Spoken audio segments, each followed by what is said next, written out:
You know when you go to a science center or a carnival funhouse and you stand in front of those crazy, wavy mirrors, one second your head looks like a giant balloon, and the next you're stretched out like a piece of string.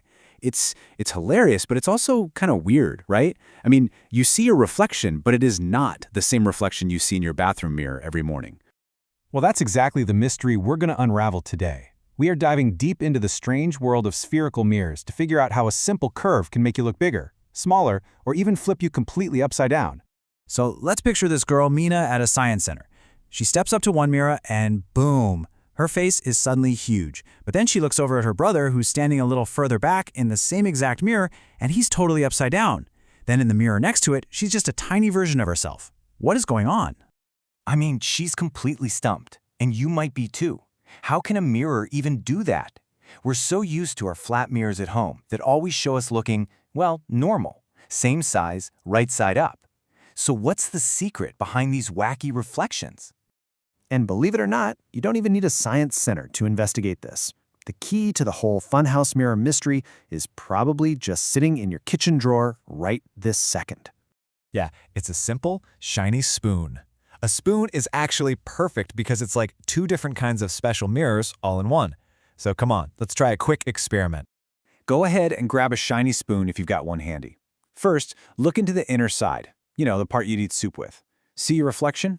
Okay, now slowly pull it away from your face and watch what happens. You got it? All right, now flip it over. Look at the back, the part that curves out towards you. Totally different, right? And this is pretty much exactly what you should have seen. Looking into that inner curve, your reflection is flipped completely upside down. We call that inverted. But on the outside, the part that bulges out, your reflection is upright, even if it does look a little smaller. So what you've just discovered with a kitchen spoon are actually the two main types of spherical mirrors. Now let's give these weird reflections their proper scientific names. Okay, so the inside of the spoon, the part that's indented, that acts as a concave mirror. An easy way to remember it is that it curves inward, like a little cave. This is the kind of mirror that can make that upside-down image you saw. And the back of the spoon, the side that bulges out, that's a convex mirror. This is the type of mirror that always shows you an upright image, but it makes things look a bit smaller.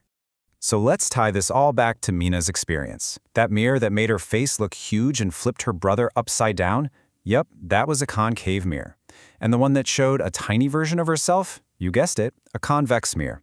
It all just boils down to one simple thing. Does the curve go in or does it go out? And this picture shows it perfectly. Look at this little toy dog. In the concave mirror on the left, he's totally flipped upside down. But in the convex mirror on the right, he's just a smaller, upright version of himself. Same object, two completely different worlds. Okay, so this is way more than just a cool spoon trick or a funhouse gimmick.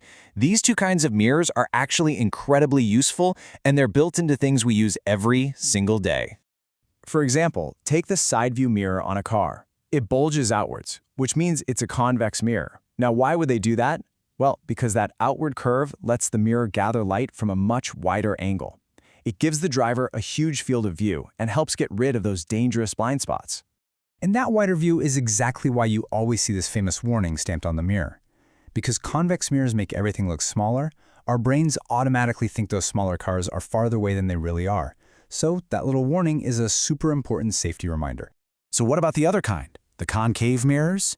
Well, since they can either focus light into a beam or magnify an image up close, they're perfect for a whole different set of jobs. You'll find them inside flashlights and car headlights, creating a nice, strong beam. And they're also what's used in shaving or makeup mirrors to give you that really close-up view. Oh, and here's a perfect example. A dentist uses a tiny little concave mirror to get a magnified, up-close look at your teeth. That inward curve helps them see tiny little details that they'd otherwise miss, which is definitely something we want our dentists to be able to do.